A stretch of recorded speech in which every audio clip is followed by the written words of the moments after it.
Tony Burke, welcome to the programme. Great to be here. Now, the ACTU says the way to get wages moving for low-paid workers, particularly in the service and care industries, most of whom are women, as we know, or many of whom are women, is to give them more muscle through collective bargaining. It's a big idea. Do you embrace it? We need to bring the system up to date with a government that wants to get wages moving. So in the lead up to the summit, we're not ruling things in or out. There's some ideas that have been very much out of left field that we've kept on the table. I do have to say, I am very interested in what the ACTU have put forward. We need to be able to get bargaining moving, and there are a few examples in different workforces where that concept of multi-employer bargaining, I'm really interested in seeing how we can flesh this out. At the beginning, they were talking about it, let's say, in terms of low-paid workers, particularly, as I said, in the service and care industries. But I think they're talking about a root and branch reform. Is that what you have in mind?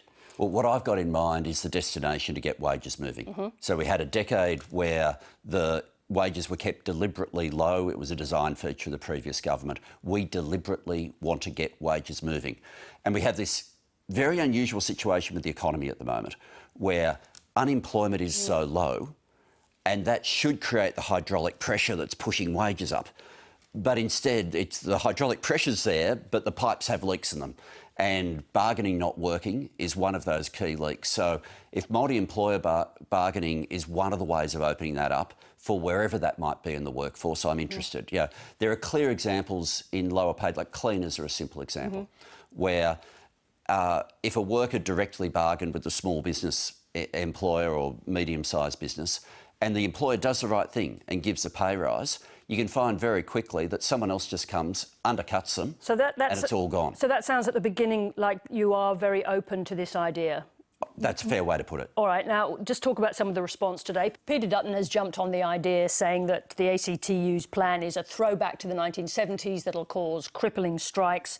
Does this sort of response, along with industry opposition, mean that the idea is doomed before you even get to the summit?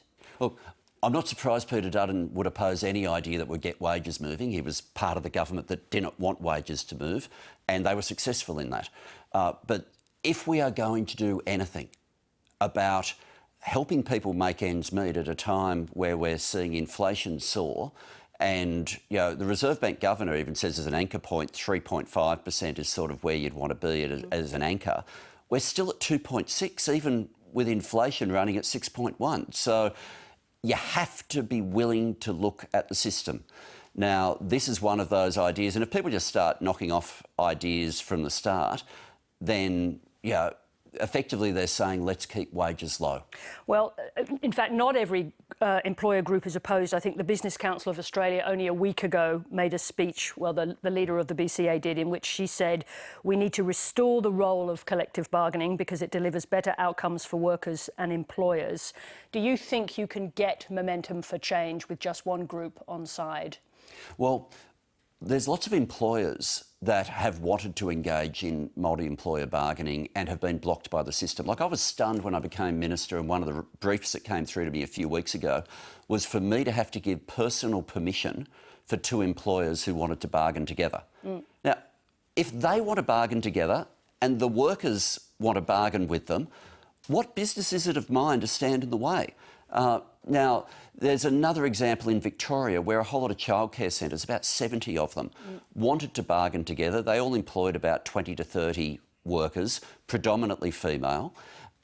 And to be able to do it, they then had to go through the rigmarole at the end of individually registering each agreement. It was something that was a good outcome for the employer, got wages moving for the workers.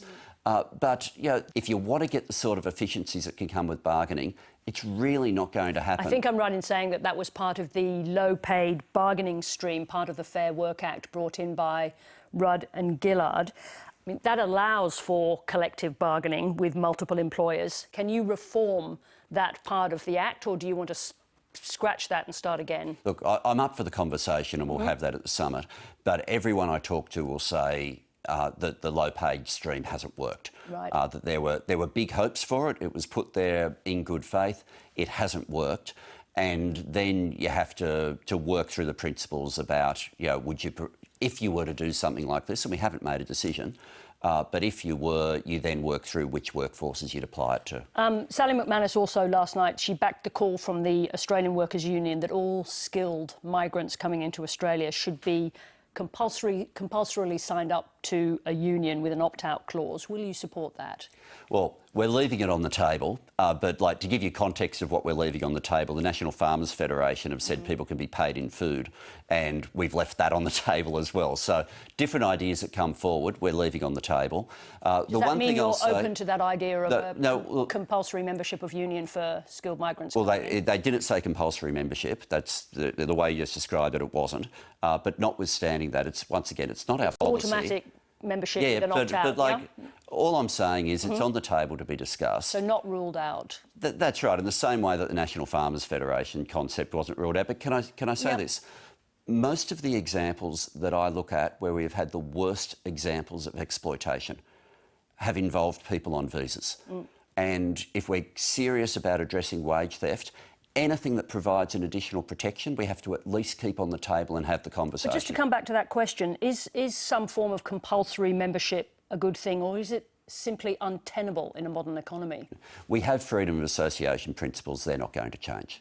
They're not going to change. For the ACTU to support an increase in skilled migration, they're demanding a minimum wage of $91,000 for all skilled migrants. Are you prepared to back that push? Look, there's a series of different ways of being able to deal with the migration system. One of the things that we've been doing so far legally, and both sides of politics over the years have done this, is put all the rules into the immigration system, and that's how we've sort of worked through all of those thresholds. But that idea of a threshold at 91,000, are you open to that? Certainly we're not fixed at that, but we're glad there's a conversation happening about where it should be. Sounds like a very open mind to collective bargaining. Oh, you can't get wages moving without getting collective bargaining moving. Tony Burke, thank you very much for joining us. Great to be back.